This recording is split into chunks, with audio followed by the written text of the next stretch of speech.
Télé Radar, bien informer et faire découvrir. Cameroon, together with the international community, commemorate this April 25, 2021, the 14th edition of the World Malaria Day.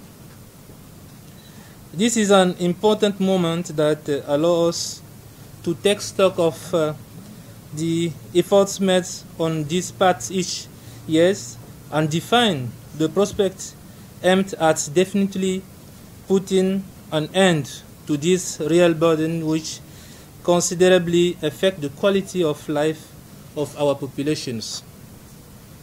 The theme of choosing for this purpose this year by the World Health Organization is Zero Malaria, Draw the Line Against Malaria.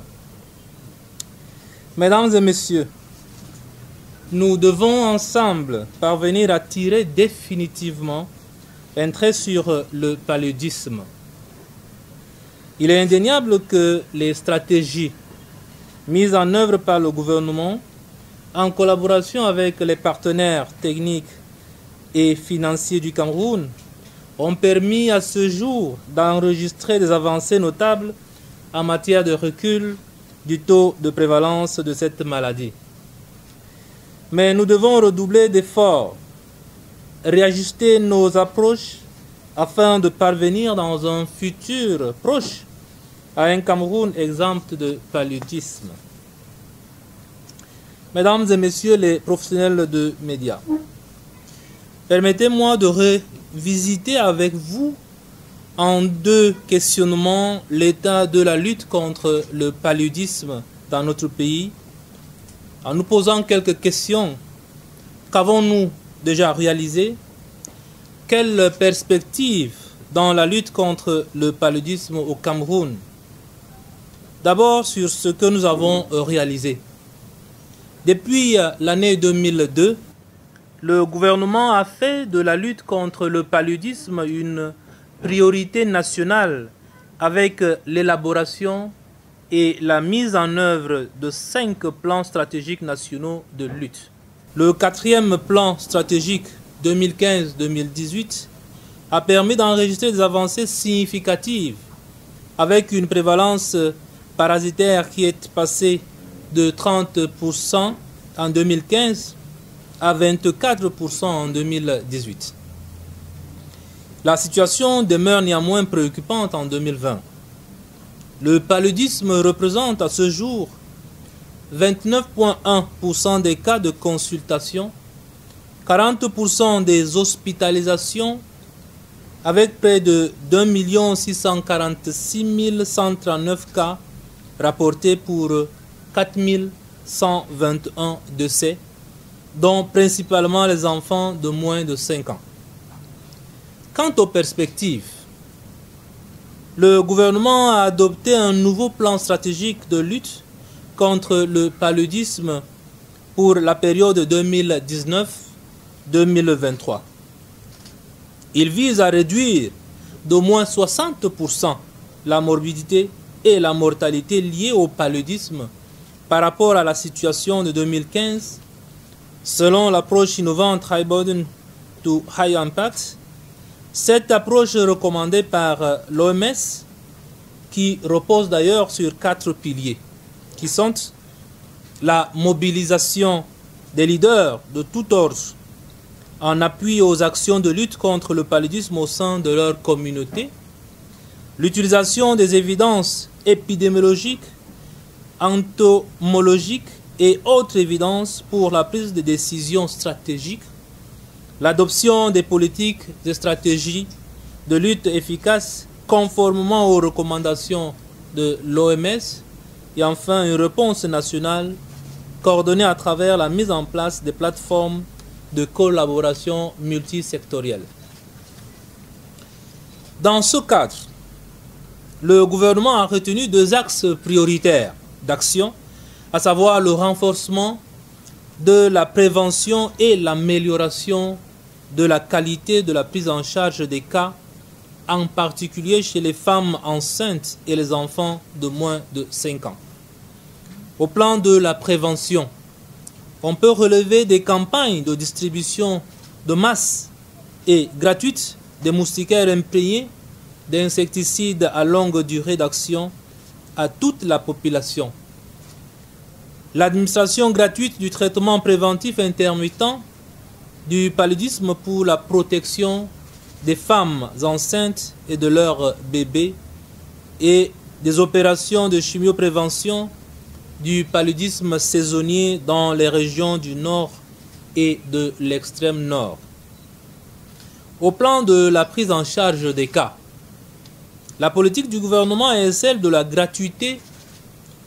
Les enfants de moins de 5 ans et une forte subvention des services offerts aux femmes enceintes et à la population générale, avec des interventions aussi bien dans les formations sanitaires qu'en communauté, grâce au relais des réseaux d'agents de santé communautaires.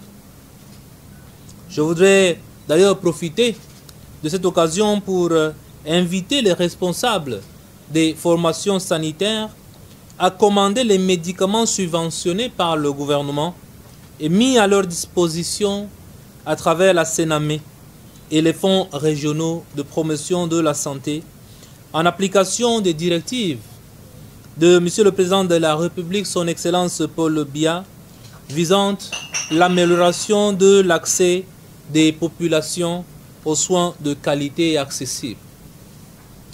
Ladies and gentlemen, today our attention is mainly focused on the population of the center and southwest regions who are still waiting for their mosquito nets following the campaign launched in 2019.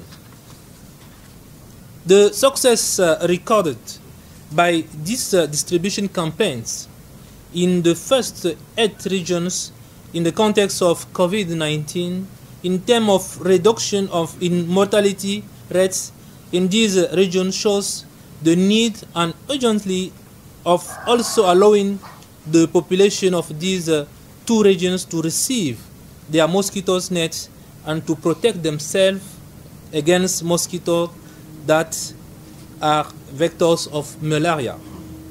Therefore, let us take a date for the southwest regions before the end of 2021 and for the center at the beginning of 2022. Many times we will continue to protect the most vulnerable populations, I mean pregnant women and children, through routine distribution of mosquito nets. Mesdames et messieurs, c'est grâce au concours de tous et de chacun que la lutte contre le paludisme deviendra véritablement un succès. Un réel changement de comportement de la part des populations est indispensable.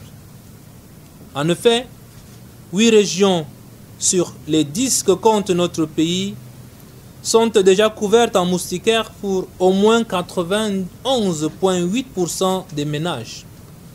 Malheureusement, seuls 54% des populations dorment régulièrement sous des moustiquaires. La prévention chez les femmes enceintes est également confrontée à la faible fréquentation, sinon tardive, des services de consultation prénatale.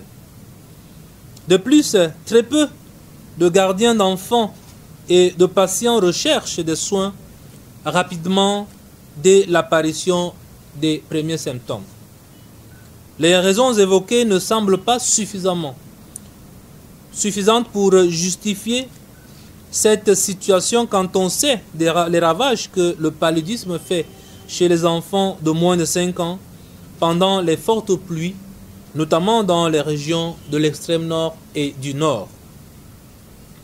Tous ces éléments réunis démontrent à suffisance que les actions de communication autour de la promotion des services et produits de lutte contre le paludisme doivent s'intensifier.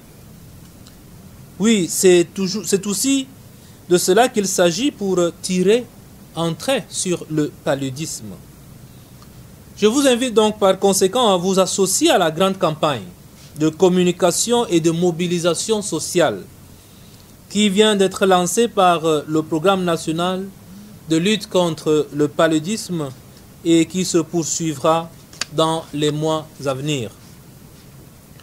Pour s'arrimer au contexte mondial, tout en reconnaissant et en célébrant les succès réalisés, nous devons regarder vers l'avenir, l'objectif étant de tirer, comme vous le savez déjà, un trait sur le paludisme d'ici 2030. Nous savons désormais également comment mettre fin au paludisme et nous sommes impatients de rejoindre les pays qui ont vaincu cette maladie. Néanmoins, mettre fin au paludisme ne sera pas facile, vous en conviendrez avec moi. Pour réussir, nous devons nous assurer que le paludisme reste une priorité nationale, non seulement pour le gouvernement, mais aussi pour le secteur privé et les communautés. Agir de manière diligente et nous assurer de disposer des ressources nécessaires pour la mise en œuvre de la stratégie nationale de lutte contre le paludisme. Enfin, amener chaque Camerounais à déclarer « Zéro paludisme, je m'engage » en vue de tirer effectivement un trait sur le paludisme. Pour soutenir cette cause et cette importante campagne, j'annonce que le Cameroun est en train de mettre en place le Conseil et le Fonds national pour l'élimination du paludisme et des succès d'initiatives similaires en Afrique ont été examinés. Il en ressort qu'il s'agit d'un mécanisme important pour stimuler le plaidoyer, l'action et la mobilisation des ressources multisectorielles en faveur de la lutte contre le paludisme. Le Conseil regroupera des hauts responsables du gouvernement nécessairement, des entreprises et des communautés pour défendre les actions de lutte contre le paludisme, établir de nouveaux partenariats nationaux et mobiliser les engagements de leurs secteurs respectifs en vue d'atteindre l'objectif national d'élimination du paludisme. Les membres travailleront ensemble en associant les meilleures pratiques aux innovations pour relever le défi opérationnel et combler les déficits budgétaires qui empêchent la mise en œuvre de la stratégie nationale, ce qui en garantira certainement le succès.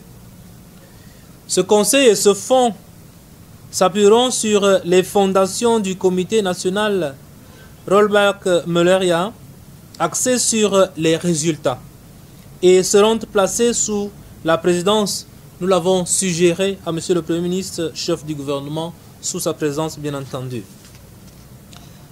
Ladies and gentlemen, I cannot end my remarks without thanking each of you, collaborators, health personnel, development partners, especially the World Health Organization, UNICEF, the Global Fund to fight against AIDS, tuberculosis, and malaria, and the American President's Malaria Initiative, civil society organization, community health workers, for the role you keep playing, especially in this context of COVID-19, so that Cameroon is freed from the burden of malaria.